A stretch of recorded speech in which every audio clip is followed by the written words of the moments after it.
Introduction. Madame, monsieur, bienvenue au château de Los. Le château de Los et son site sont classés monuments historiques depuis 1932 et font partie du patrimoine historique français du Moyen Âge et de la Renaissance. Il est la propriété de plusieurs familles réunies en une association et a été sauvé de l'abandon et de la ruine dans les années 70. Ces jardins Renaissance ont été les premiers de la région à être labellisés jardins remarquables par le ministère de la Culture. Ces meubles sont répertoriés à l'inventaire national. L'intégralité des recettes de la visite est consacrée à vous faire partager la magie de ce lieu et surtout à son entretien et sa restauration. N'oubliez pas de demander au guide l'heure de départ de votre groupe pour la visite des appartements de Jean de Los. Il partira dans la cour d'honneur au son de la cloche. Avant cela, je serai votre guide. Dans les jardins, il vous est conseillé de suivre les flèches vertes qui vous indiquent le sens de la visite et l'endroit où vous vous trouvez. Commençons, si vous le voulez bien, par les jardins. Avancez-vous de la caisse vers le grand bâtiment face à vous.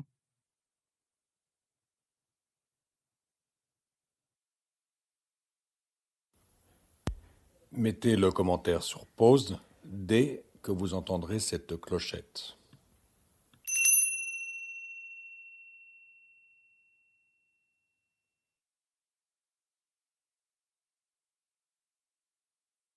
Deux. Le Châtelet. Vous vous trouvez en face du châtelet d'entrée du château de Los, le plus important ouvrage de ce genre dans le sud-ouest. Il est couronné de machicoulis.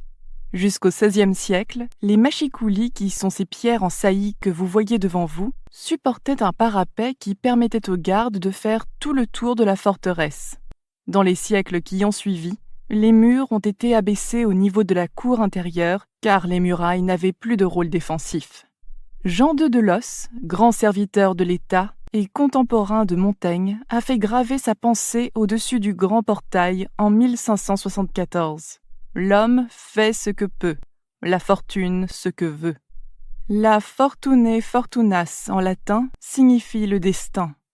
À cette époque de temps troublés, les guerres de religion ont ensanglanté la région jusqu'à la conversion du roi Henri IV au catholicisme. Il est fréquent de voir la fortune représenter les yeux bandés, guidant un globe terrestre. Avancez-vous jusqu'aux douves.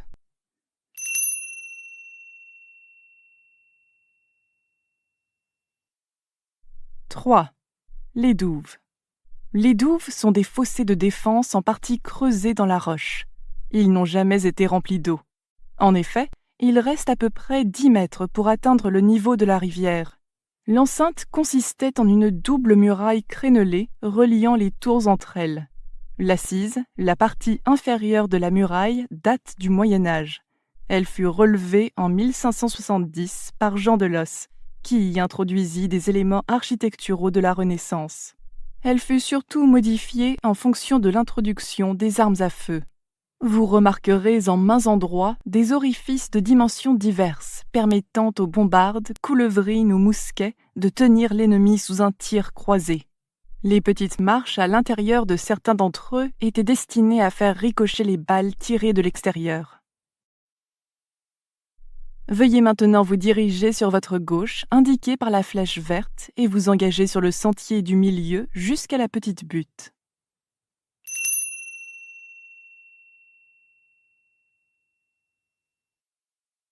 4. La tour Sainte-Marguerite. Une tour plus basse que les autres se présente à vous. C'est la tour Sainte-Marguerite.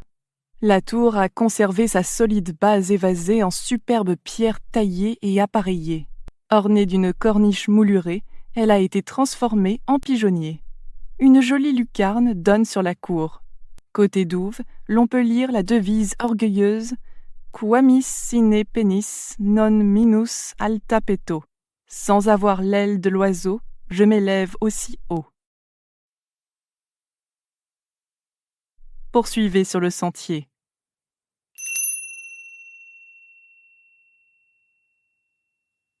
5. La tour d'Éperon. La tour d'Éperon, la tour d'angle qui suit la tour Sainte-Marguerite, a conservé son chemin de ronde, ses consoles de support pour les hourds en bois formant parapet. Une fenêtre a été ouverte à la Renaissance côté douve. Elle est encadrée de grotesques de part et d'autre. Sur le linteau, le maître maçon au service de Jean Delos a signé pour la postérité « Jean Laplaze maçon de Gourdon a fait cette œuvre l'an 1570 ». Continuez le sentier jusqu'à arriver à la rivière Vézère.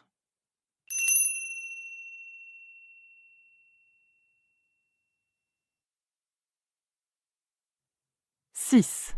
Le parc.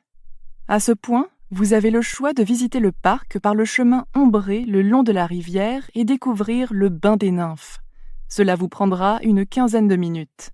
Si vos enfants participent à la chasse au trésor, vous n'aurez pas le choix.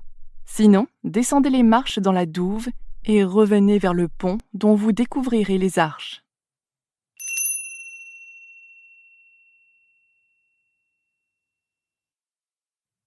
« 7. Le jardin en les murs. Vous pourrez accéder au jardin en les murs à l'intérieur des remparts, par la poterne, petite porte au niveau fossé de la tour Sainte-Marguerite.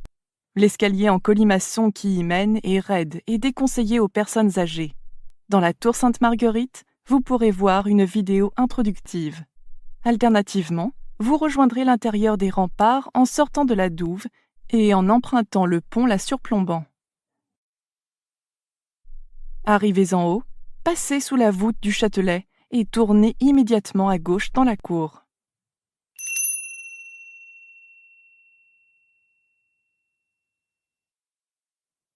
« 8. La tonnelle. Une fois à l'intérieur des remparts, entrez dans la tonnelle sur votre gauche. La tonnelle de vigne et glycine précède le chemin de ronde.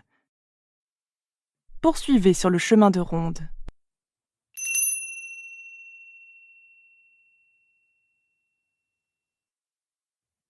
9. Le chemin de ronde. Au sol, les créneaux de buis enserrent des népétas. Les murs tapissés de rosiers vous mènent à une vue dominante sur les parterres du jardin bas. Banquettes d'éléagnus encadrant des lavandes et santolines longeant le ruisseau menant à l'abreuvoir.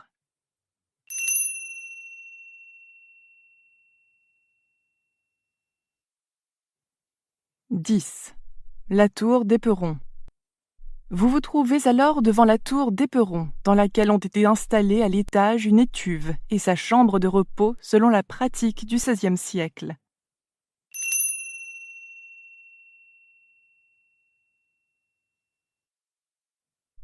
« 11. La chambre de repos. La chambre de repos est une chambre de jour, domaine réservé de la maîtresse des lieux. Ici, elle s'habille, se déshabille, se repose, donne le sein à ses enfants, reçoit la visite de ses parentes et de ses amis et organise la vie domestique du château. Le lit à baldaquin a des colonnes torses et des panneaux sculptés. Les tentures doublées sur l'intérieur sont assorties à la courte pointe. Les lits ont des parures d'hiver, en laine ou en velours, et des parures d'été en soie ou en lin. Près de la fenêtre, la cage à l'oiseau de la dame du logis et dont le chant est très apprécié à la Renaissance est mentionnée dans l'inventaire des lieux datant de 1602.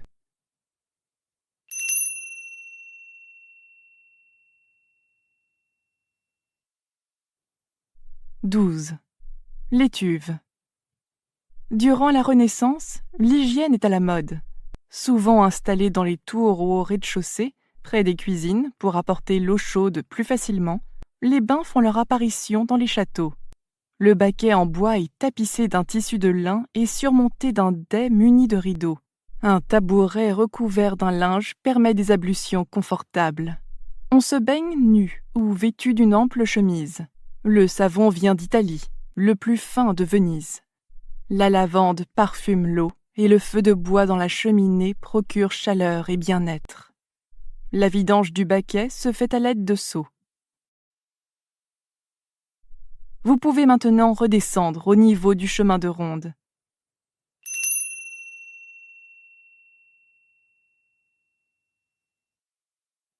« 13. Les souterrains.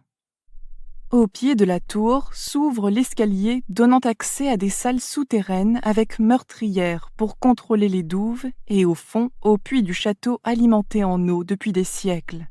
Cet escalier étant très raide, il est déconseillé aux personnes âgées et aux enfants en bas âge de l'emprunter. Au second sous-sol, vous verrez le puits creusé dans la roche qui alimentait le château.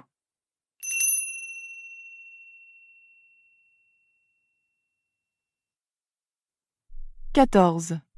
Le Knott Garden. Une fois remonté à la surface, un petit escalier en pierre vous amène dans le jardin bas. Longez la grange et découvrez le Knott Garden en contrebas.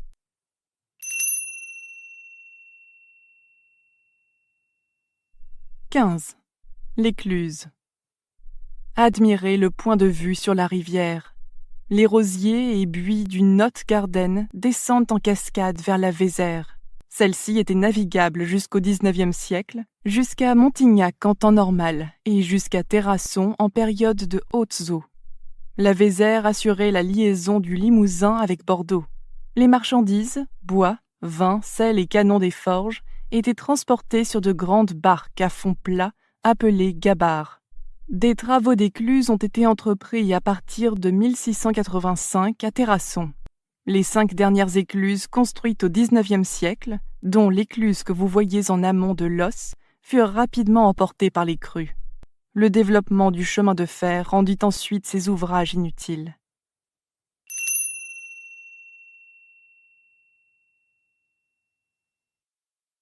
« 16. La Rustica. Promenez-vous dans le jardin bas et admirez la Rustica, ourlée de pots de rosier selon l'usage ancien et de cyprès rappelant les colonnes disparues d'un passage couvert.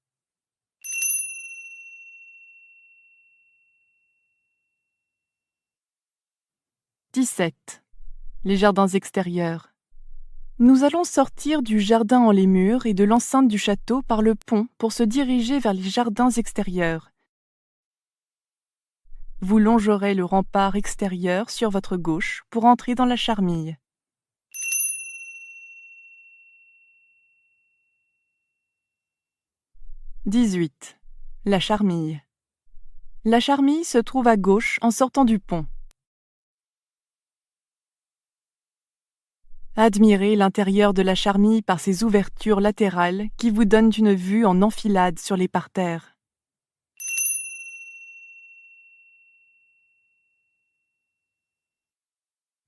« 19. Les jardins en terrasse. Les jardins en terrasse sont plantés dans l'esprit des chambres de verdure du XVIe siècle. Elles sont décorées de buis, de lavande, de spirée, de cistus et d'hibiscus. En empruntant la promenade autour, vous aurez maints aperçus du jardin et vous découvrirez la merveilleuse vue sur la rivière du balcon bâti au XVIe siècle à l'angle de la Douve.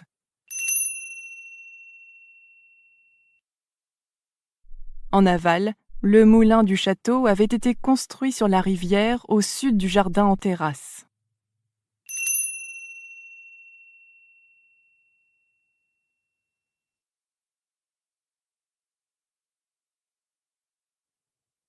« 20. Le mini-labyrinthe. En sortant de l'enceinte de la Charmille par là même où vous y êtes entré, vous trouverez face à vous le mini-labyrinthe de bambou. La suite de la visite se déroulera à l'intérieur de l'enceinte. Si vous ne l'avez pas encore fait, passez à l'accueil pour demander l'heure de la prochaine visite des appartements de Jean de Los.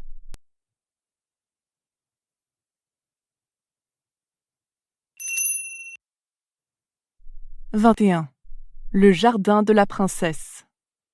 Petite note pratique. Les WC, une aire de pique-nique ainsi qu'un salon de thé se trouvent à l'opposé dans le jardin de la princesse. C'est dans ce cottage qu'habita la princesse d'Annam, fille de l'empereur d'Annam qui régna en Indochine et fut détrônée par la France en 1885.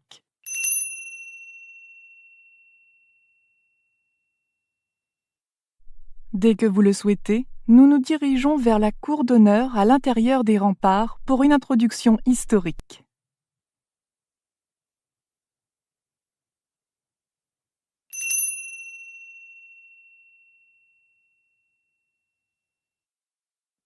22. Historique.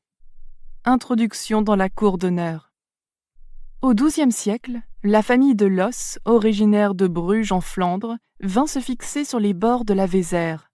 La Flandre était alors un fief mouvant de la couronne de France. À cette époque, il était fréquent que les cadets de famille, le droit d'aînesse les privant de tout bien, cherchent des terres à exploiter loin de leur famille et fassent allégeance au seigneur local, en l'occurrence le seigneur de Montignac. Depuis lors, la présence des Los est attestée en continuité. De plus, il s'illustre au service des rois de France dans toutes les batailles, tant à Crécy qu'à Poitiers en 1346 et 1356, et à Zincourt en 1415. Cette tradition militaire de service à la couronne trouve son aboutissement dans la noble figure de Jean II de Los, né en 1504 et mort en 1580. C'est de ce personnage important que nous allons parler, puisque nous lui devons le grand logis que nous allons visiter. Il fut page de François Ier. Devenu capitaine, il est cité pour son courage dans les combats contre Charles Quint, l'empereur du Saint-Empire germanique. Il est nommé gouverneur et chargé de défendre plusieurs places fortes dans le nord contre les impériaux. Sous Henri II, puis François II, il continue à assurer la défense de villes stratégiques, dont Lyon, dont il fait ériger les fortifications. Il est fait gentilhomme de la chambre du roi, et sous Henri III, il est un des premiers bénéficiaires de l'ordre du Saint-Esprit nouvellement créé.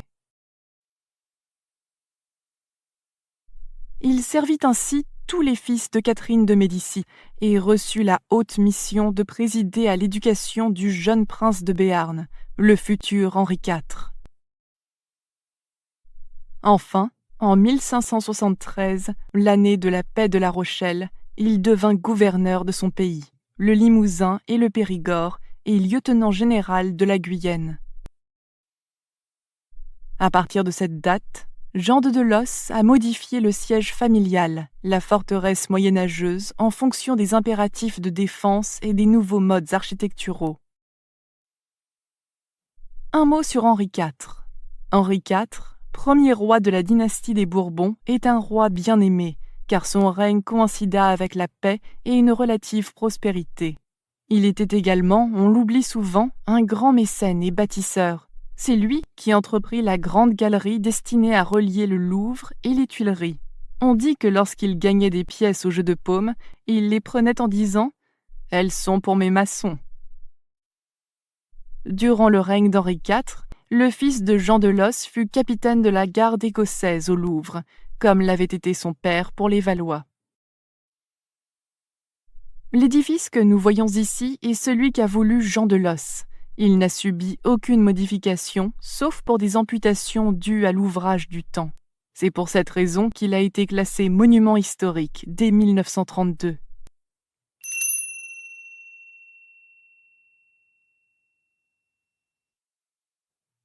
« 23. L'architecture.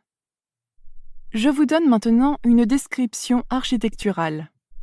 Parlons d'abord des parties antérieures au XVIe siècle, dont le Châtelet, le plus grand ouvrage de ce genre dans le sud-ouest de la France. Sous le porche, un bel arc en anse de panier, il y a 3 fentes verticales dans la maçonnerie qui permettaient aux bras à contrepoids des ponts-levis de s'abaisser à l'intérieur, 2 pour le carrossable et le 3e piétonnier.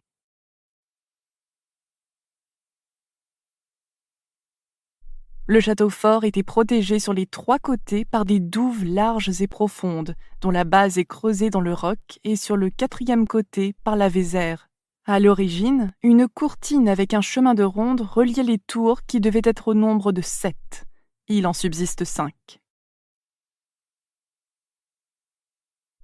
Les pierres en arraché que l'on aperçoit à l'entrée de la tonnelle sont le départ du 2e mur de la courtine. La tonnelle occupe quant à elle l'emplacement de la chapelle disparue au XIXe siècle lorsque le château était dans un état d'abandon. La salle, cœur de la vie castrale d'une longueur de 25 mètres, fut également détruite et pillée. Au XVIe siècle, l'introduction des bouches à feu, armes à feu, rendit obsolètes les douves et une grande partie de l'appareil défensif du Moyen Âge. Jean de Delos, fort de son expérience dans la stratégie de défense des places fortes royales dont il avait personnellement organisé la fortification, transforma la muraille en organisant des ouvertures pour permettre les tirs croisés sur les assaillants. Il place des ouvertures à redans, comme sur la tour Sainte-Marguerite, pour limiter l'effet de recul des gros canons, et il greffe une échauguette sur l'angle de la muraille pour contrôler les deux côtés de la douve.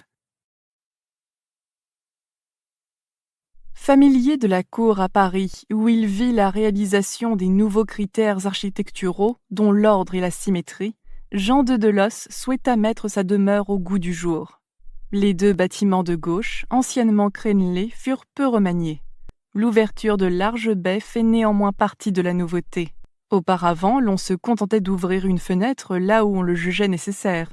Les fenêtres d'angle sont un parti architectural audacieux et réussi.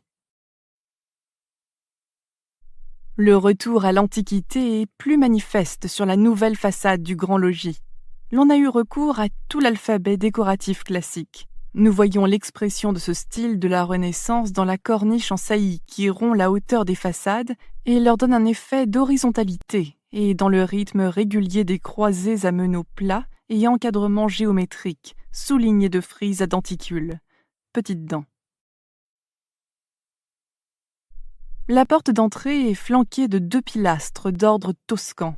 L'entablement qui la surmonte supportait une sculpture en ronde bosse disparue pendant la période d'abandon que connut le château au XIXe siècle. Le soin du détail se retrouve sur les consoles cannelées du chemin de ronde, finement sculptées d'un motif trilobé.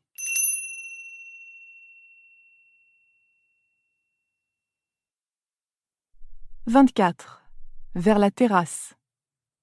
Dirigez-vous maintenant de la cour vers la terrasse en vous arrêtant dans le passage intérieur.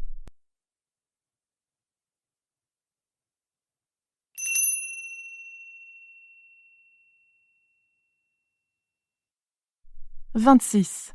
La terrasse. De cette terrasse, nous découvrons la vallée de la Vézère. Il importe de protéger la beauté naturelle de cette vallée, habitée depuis les temps immémoriaux. De nombreux abris préhistoriques y ont été découverts et il ne fait aucun doute que les sites stratégiques des châteaux étaient déjà utilisés pour des villas et exploitations agricoles gallo-romaines. De l'époque mérovingienne, nous avons retrouvé des sarcophages près de la muraille. La construction de la forteresse même débuta au XIIIe siècle. La base de l'ancien donjon est encore visible. Elle déborde du soubassement de la terrasse. Depuis l'autre rive, l'on peut voir la base d'une autre tour dans l'alignement de la forteresse. La position sur la rivière était à toute époque de première importance. Les voies de communication étant difficiles, les denrées et les armes étaient acheminées par voie d'eau et hissées par un puits. En amont, vous avez pu voir à hauteur du parc les restes d'une écluse construite au XIXe dans le but de rendre la rivière navigable en toute saison. Au nord, au pied de la terrasse, se trouve l'écurie aménagée par Jean de Delos pour abriter ses coursiers.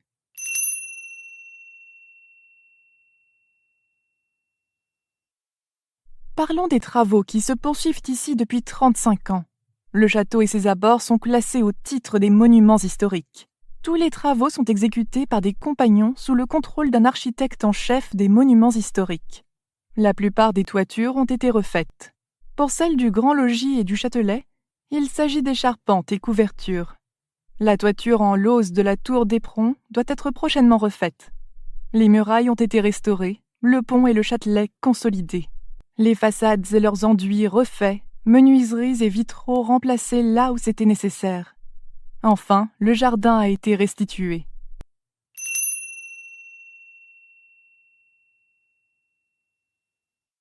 Dès que vous le souhaitez, quittez la terrasse et retournez dans la cour d'honneur.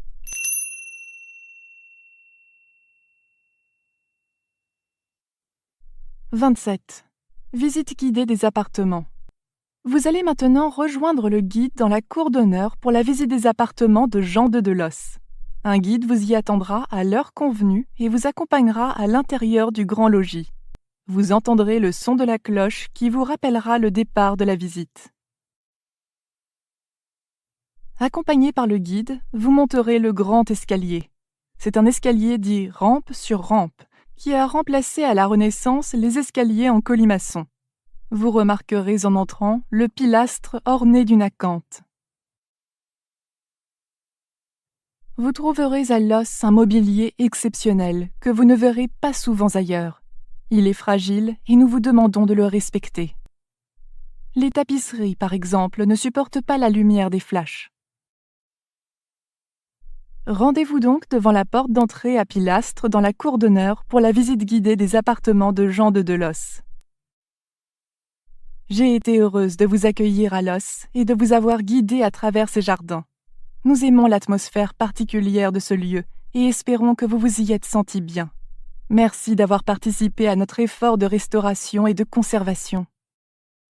Quant à moi, je vous souhaite un bon séjour dans notre belle région du Périgord.